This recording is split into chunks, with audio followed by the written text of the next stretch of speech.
Welcome back to Starship's fourth flight test.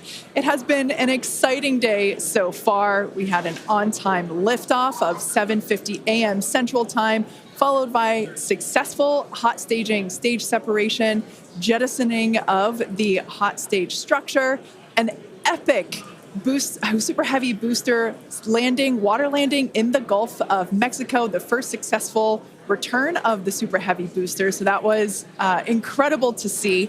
And right now, the ship is in space. As you can see here by this view, we're looking at one of the flaps of Starship, one of four. You can actually see a close-up side detail of some of those hexagonal heat shield tiles.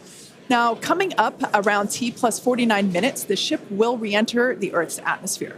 As a reminder, the primary goal of today's flight test is for a ship to make it through the extreme heat of re-entry. This is typically a portion of flight where we don't have communications with the spacecraft because it's re-entering at or around orbital velocity, which is about 8 kilometers per second or roughly 5 miles per second. At those speeds, the spacecraft moving through the atmosphere results in friction and creates... today. But these live views that we're getting now and we're going to continue to get are through Starlink. That's going to allow us to get as much data as possible, which we've said it before, we're going to say it 9,000 times. The data is the payload on these flights. So as much as we can learn, that's just going to pay dividends on all of our future flights and help us get Starship to an operational phase. Re-entry, obviously a really critical phase of the flight, and it's the one that we're now most focused on cracking to get us closer to that full reusability. Starlink is going to be able to send us data back all the way through re-entry. We've done some additional testing, and we're expecting to be able to get... In just about a minute, re-entry, an awesome view that we have here. Starship remains on a good entry trajectory. This is the same view that we had when we first returned from the coast phase. Again, this is looking at the side of one of the flaps. It's incredible that literally at the bottom... And in your bottom right-hand corner, you can also follow along with the altitude of ship as it's returning back to Earth. So once again, this view is basically looking down into the plasma blanket that is building up around the exterior of Starship. It is traveling, as you can see on your screen. You can look in the bottom right-hand corner and see how fast it's going, how high it is, as well as the general orientation. Again, we're seeing a lot more stability, a lot more control here on this flight, which is great. It shows that the iterations, the learning... Starship is now in expected peak heating region. All right, great news there, telling us that... Using the atmosphere and those heat shield tiles protecting the vehicle as it's coming through that high heat temperature. Yeah. Now, this is another one of those moments that we have been waiting for.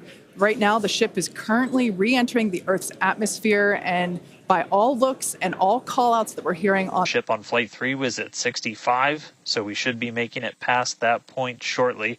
Obviously, as you guys pointed out, we're in a much better control this time as we re-entered in the right attitude, and our flaps have been steering the way so far. Once we get through transonic, that's when you've got essentially... So again, what we're really looking at here is the performance of the heat shield, of the flaps, of the seals in the flaps. There's just a whole bunch of different areas that we're keeping a really close eye on as we re-enter. Pretty soon, and then after that we'll get into subsonic, where we're moving less than the speed of sound, but wow, what a light show so far.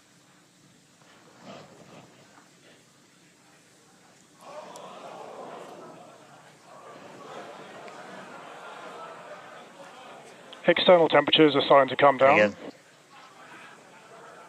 this camera view is looking right at one of the forward flaps. And we're strategically putting some cameras around the vehicle to just look at the different areas that looks like we got the flap starting to come apart a little.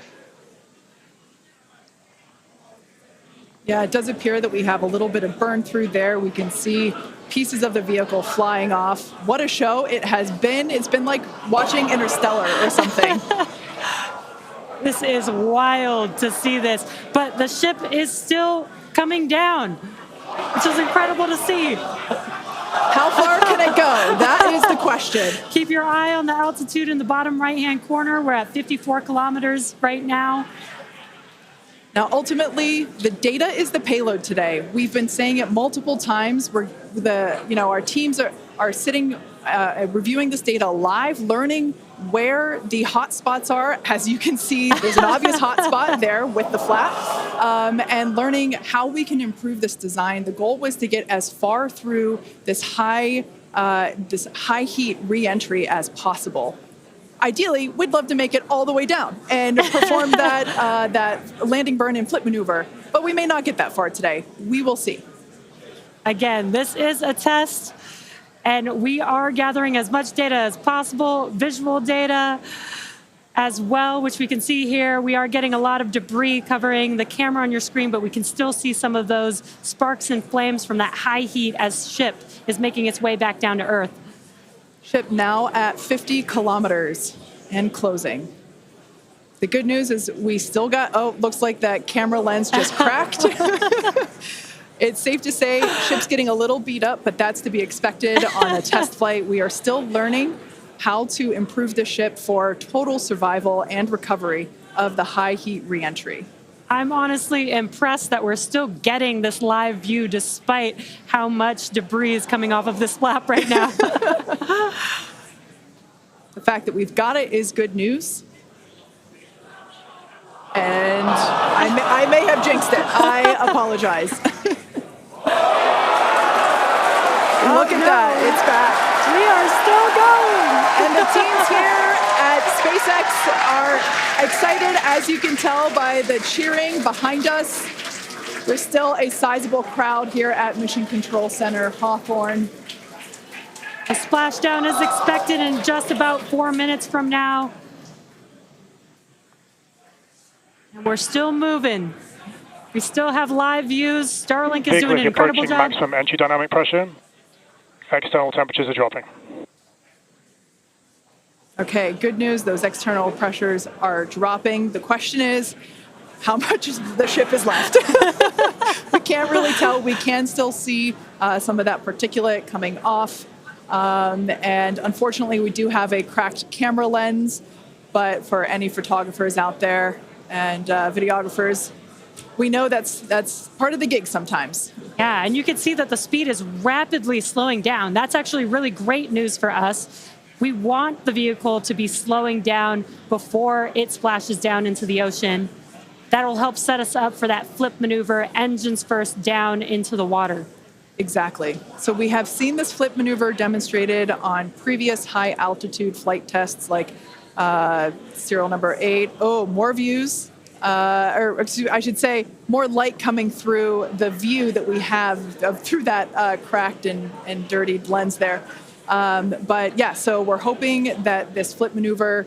We got that live view back. The crowd very excited to see that view, despite not being able to see very much. The fact that it's there tells us the ship is still alive. Yes, and collecting data, continuing to collect data as we get closer and closer to Earth. Yes, now 30 kilometers, now 29 above the Indian Starship is Ocean. at 30 kilometers altitude, Mach 2. Sounds like the vehicle's traveling, as we just heard, Mach 2, which is, looks like we might, I thought maybe it might clear up. It is a little bit, now at T plus 1 hour, 3 minutes and 13 seconds into Starship Flight 4, hoping that the ship can hang on. It's probably potentially hanging on by a couple of bolts and threads, but it's still going, and that is excellent news.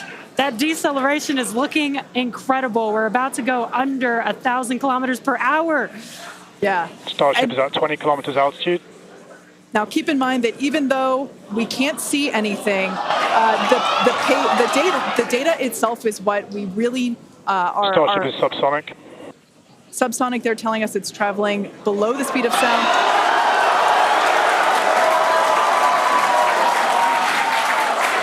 That movement That means the flaps are actuating. I think we can see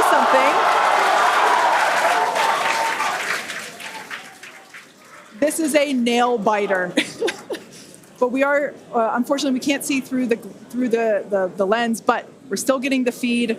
Starship is now 11 kilometers over the ocean. All this data is incredibly important, even if, it breaks up right now. Okay, we can see that flap actuating through the glass. Starship is passing through 10 kilometers altitude. Okay, the next milestone will be initiation of the flip maneuver and landing burn.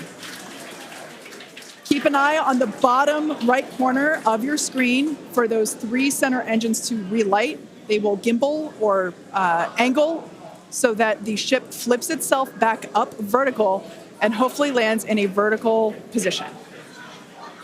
And the crowd is very excited to get this view of that flap still maneuvering. Starship is passing through 5 kilometers altitude.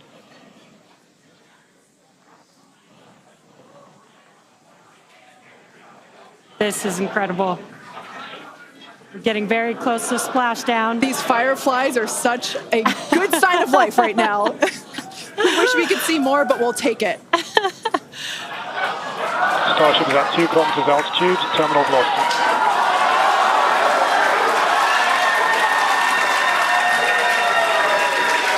Landing burn startup for Starship. All right, good news there.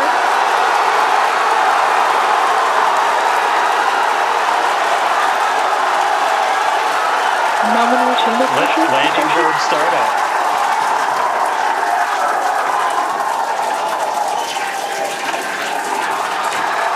Starship is in landing burn. Landing burn shutdown. The landing